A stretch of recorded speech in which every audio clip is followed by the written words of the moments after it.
नमस्कार, आप लोग का फानी एग्जाम में स्वागत है भाई। यहाँ पर देखेंगे एग्जाम एनालिसिस जीके में जो है 17 जनवरी के सेकंड शिफ्ट के मोस्ट इंपॉर्टेंट 25 प्लस क्वेश्चंस को फेज सेकंड का ये आपका 17 जनवरी का सेकंड शिफ्ट का क्वेश्चन है, तो जिसमें जो है हम एनालिसिस करेंगे मोस्ट इंपॉर्टेंट क्वेश्चन। अगर आपके पास और क्वेश्चन इसके अतिरिक्त है तो उसको जो है हमें कमेंट कर दें और या तो व्हाट्सअप हमें करके बता दें भाई, और टेलीग्राम पर जरूर जुड़े ताकि आपको वहाँ पर PDF इसका आराम से मिल जाए बिना किसी दिक्कत के।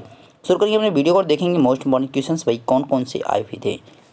तो पहला है क्वेश्चन यहाँ पे ऊपर है भाई, फर्स्ट लिखा है, फर्स्ट नहीं है, ये सेकंड रहेगा। ओके, यहाँ पे सेकंड है, सेकंड शिफ्ट का। पंचमढ़ी वन्य जीव अभयारण्य किस राज्य में स्थित है? तो पंचमढ़ी की बात की अभी मध्य प्रदेश में है। ये मध्य प्रदेश और महाराष्ट्र के बॉर्डर पर है, तो लेकिन मैक्सिमम इसका पार्ट जो किस में मध्य प्रदेश में आता है।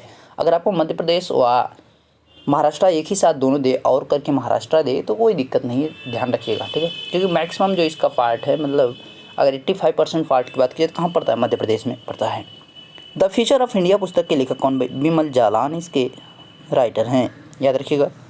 नेक्स्ट है 2012 से 18 के मध्य कितने प्रतिशत बाघ मारे गए थे? 21%, याद रखिएगा 21%। अगर बात की भाई भारत में सर्वाधिक बाघों की संख्या किस राज्य में है? सर्वाधिक बाघ जो है, सर्वाधिक बाघ यानी टाइगर की बात की जाए तो भाई किस राज्य में है? MP यानी मध्य प्रदेश में है, याद रखिएगा। सबसे ज़्यादा कहाँ पे है? तो भाई MP यानी मध्य प्रदेश में है। यहाँ पे जो है 526 और कर्नाटक में बात की जाए 524 के आसपास जो है और पूरे विश्व से जो है 1967 जो है भारत में बाघों की संख्या, यानी मैक्सिमम जो 70% भाग है कहाँ बाघ हैं उनका जो परसेंटेज है वो भारत में ही है। ओके, 70% जो टाइगर्स वो कहाँ पे रहते हैं भाई? भारत में ही निवास करते हैं, ठीक है। 2900 आप मतलब अप्रॉक्स समझ सकते हैं। तो जो मैक्सिमम यहाँ पर पूरे दुनिया में इस समय बाघों की संख्या बची है तो कहाँ पे? भारत में है। बाघ दिवस 29 जुलाई को मनाया जाता है, याद रखिए बाघ दिवस 29 जुलाई को मनाया जाता है। ओके, नेक्स्ट देखिए, FAO का फुल फॉर्म है फूड एंड एग्रीकल्चर ऑर्गेनाइजेशन, इसका फुल फॉर्म है, याद रखिएगा। नेक्स्ट है भाई, इसके बारे में थोड़ा देखेंगे, इसका मुख्यालय जो कहाँ पे? रोम, इटली में। FAO का फुल फॉर्म जो है यहाँ पे फूड एंड एग्रीकल्चर ऑर्गेनाइजेशन, इसका मुख्यालय रोम, इटली में हो गया। स्थापना की तारीख की बात की भाई कहाँ पे? 16 अक्टूबर 1945, मतलब इसकी स्थापना कब हुई? क्यूबेक कनाडा में जो है इसकी स्थापना की गई थी। हेडक्वार्टर कहाँ पे? रोम, इटली में है। अध्यक्ष चू डोंग्यू इस समय है, अध्यक्ष डोंग्यू। मूल संस्था मतलब जो इस पहले थी, मतलब जो स्थापित की गई तो समय नाम इसका SOC था, यानी मूल संगठन संयुक्त राष्ट्र आर्थिक एवं सामाजिक परिषद है। ओके, याद रखिएगा भाई। असहयोग आंदोलन कब शुरू किया गया था? कब किया गया था भाई? 1 अगस्त 1920 को किया गया था। किसके द्वारा किया? महात्मा गांधी के द्वारा। भाई जब आपका जलियांवाला बाग हत्याकांड हुआ 13 अप्रैल 1919 को, उसके बाद जो यहाँ पर असहयोग आंदोलन शुरू किया गया था गांधी जी के द्वारा, और यहाँ पर उपाधियाँ लौटा दी गई थी। जलियांवाला बाग हत्याकांड के बाद तो केसर हिंद महात्मा गांधी ने त्याग दिया था, और सर जो रविन्द्रनाथ टैगोर थे उन्होंने नाइटहुड की उपाधि को त्याग दिया था। तो याद रखिएगा भाई ये सब चीज़ें। नेक्स्ट आपका आ रहा है IPBES फुल फॉर्म है, तो भाई inter governmental science policy platform और बायोडाइवर्सिटी एंड इकोसिस्टम सर्विसेज, इसका फुल फॉर्म भाई काफ़ी लंबा चौड़ा है, याद रखिएगा भाई। ओके, अब यहाँ पे इसकी स्थापना की बात की 21 अप्रैल 2012 में इसकी स्थापना की गई।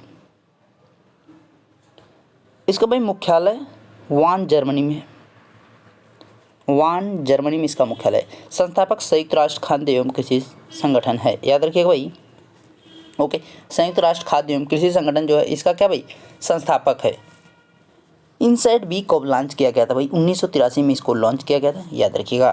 प्राथमिक रंग नहीं है भाई, पीला ऑप्शन के अनुसार पीला था, तो उस ऑप्शन भाई वहाँ पे हमारा पीला हो जाता है। होते कौन कौन? लाल, हरा, नीला जो हमारे होते हैं ये प्राथमिक रंग यानी फर्स्ट रंग में आते हैं। ओके, प्राथमिक रंग। नेक्स्ट है, गुब्बारों में कौन सी हवा भरी जाती है, यानी कौन सी गैस भरी जाती है भाई? हीलियम भरी जाती है, याद रखिएगा हीलियम गैस को भरा जाता है। आगे देखिए, अमाशय में कौन सा अम्ल पाया जाता है? ये Cl पाया जाता है भाई अमाशय में।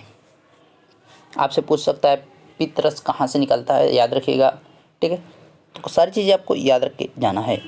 उद्योग से संबंधित कौन सी योजना है जिसमें युवाओं को कौशल बनाने के लिए प्रशिक्षण दिया जाता है? भाई प्रधानमंत्री कौशल विकास योजना है, प्रधानमंत्री कौशल विकास योजना। मोतियों का शहर किसे कहा जाता है भाई? कोलकाता को मोतियों का शहर कहा जाता है। महलों का शहर भी कोलकाता को ही कहा जाता है, ये आपको ध्यान रखना है, ठीक है। नेक्स्ट है, अक्टूबर 2020 में खेल मंत्री कौन थे? तो यहाँ बात की भाई कौन है? किरण रिजिजू हैं, याद रखिएगा किरण रिजिजू हैं। अब भाई तीसरा खेल महोत्सव कहाँ पे हुआ था? असम गुवाहाटी में हुआ था, ये भी आपको याद रखना है। तीसरा खेल महोत्सव कहाँ पे हुआ था? असम गुवाहाटी में हुआ था। इंपॉर्टेंट है, मोस्ट इंपॉर्टेंट, जिसमें जो है सबसे मतलब प्रथम स्थान जो पाया था वो चंडीगढ़ यूनिवर्सिटी, पंजाब यूनिवर्सिटी जो कि चंडीगढ़ में है, उसने उसमें प्रथम स्थान प्राप्त किया था। महाराष्ट्र ने सेकेंड स्थान प्राप्त किया था। नेक्स्ट है बाघा बॉर्डर कहाँ पर है? तो बाघा बॉर्डर की बात की भाई अमृतसर, ये पाकिस्तान जाने के लिए जो आपका बाघा बॉर्डर पड़ता है तो कहाँ पर है? अमृतसर में है, पंजाब। न्यू ओरिजिन कंपनी किससे संबंधित? भाई जेफ बेजोस से है, याद रखिएगा। जेफ बेजोस अमेजॉन के संस्थापक हैं, तो उनसे बात की जा रही है। 2011 की जनगणना के अनुसार सर्वाधिक साक्षरता वाला राज्य कौन सा है? तो भाई कौन है? केरल, यहाँ पे 96%, यहाँ पे 96% साक्षरता दर है, याद रखिएगा। ओके, न्यूनतम की बात की जाए तो कहाँ पे भाई? न्यूनतम जो है बिहार की हो जाएगी। नेक्स्ट है 2019 में सर्वाधिक कॉफ़ी उत्पादन करने वाला राज्य कौन सा था? तो भाई कर्नाटक था, याद रखिएगा, Karnataka. Arabica coffee, arabica coffee जो है यहाँ पर सबसे ज़्यादा उत्पादित करता है कर्नाटक। ओके, तो याद रखिएगा, आपसे पूछ सकता है अरेबिका कॉफ़ी किस राज्य से संबंधित है? कर्नाटक से संबंधित है, ये भी याद रखें। गूगल की स्थापना किसने किया था? तो भाई किसने किया था? लैरी पेज व सर्जी ब्रिन के द्वारा किया गया था। आपको भाई इसका सीईओ बताना है। भाई सीईओ इसके वर्तमान में कौन है? गूगल के जो है वर्तमान में सीईओ कौन है? इब्राहिम लोदी व बाबर के मध्य प्रथम युद्ध कब हुआ था? मतलब युद्ध इनके मध्य 1526 में, पानीपत का प्रथम युद्ध कहा जाता है, जिसको पानीपत का प्रथम युद्ध कहा जाता है, याद रखिएगा। द्रुति की बात की जाए भाई आपसे पहले ही पूछ चुका है, 1556 में हुआ था, ये आपको याद रख के जाना है। बाकी घाघरा का युद्ध, खानवा का युद्ध, तराइन का युद्ध, जितने भी आपको चंदावर का युद्ध हो गया, हल्दी घाटी का युद्ध हो गया, ये सब इंपॉर्टेंट, हाइडे स्पीच का युद्ध हो गया, तो मोस्ट इंपॉर्टेंट जितने भी युद्ध है, प्लासी का आपका आ गया, काफ़ी सारे ऐसे ऐसे युद्ध हैं जो रिपीट कर रहे हैं, मतलब बार बार उनको पूछे जा रहे हैं, तो उनको ज़रूर आपको याद रख कर जाना है। और जो द्वितीय विश्व युद्ध, प्रथम विश्व युद्ध हुए थे, इनको भी याद रखिएगा, ठीक है, काफ़ी इंपॉर्टेंट है। भारत पाकिस्तान जो युद्ध हुए थे उनको भी आपको याद रख के जाना है। स्वतंत्रता संग्राम से देख ही रहे हैं, बार बार क्वेश्चन आपसे पूछे जा रहे हैं।